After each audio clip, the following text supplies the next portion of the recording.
Le 2 janvier 1937 paraissait dans le toujours excellent « Je suis partout », un écho de François Vuneuil consacré au film américain Théodora devient folle, Theodora Goes Wild. Mais avant d'écouter cette critique, nous allons faire une courte présentation du film.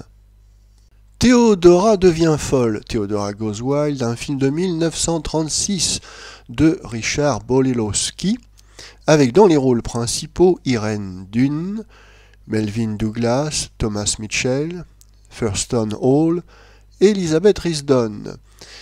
Le sujet: dans les années 1930, les mésaventures d'une jeune femme, Irene Dunne, descendante de la principale famille d'une prude petite ville américaine et secrètement auteur de best-sellers scandaleux.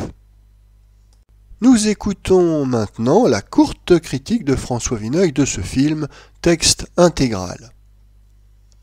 Théodora devient folle.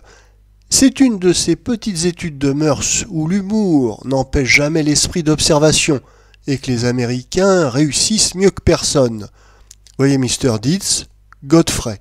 Il manque cette fois une bonne part du rythme de Godfrey et de Mr. Deeds. Certains traits sont bien chargés.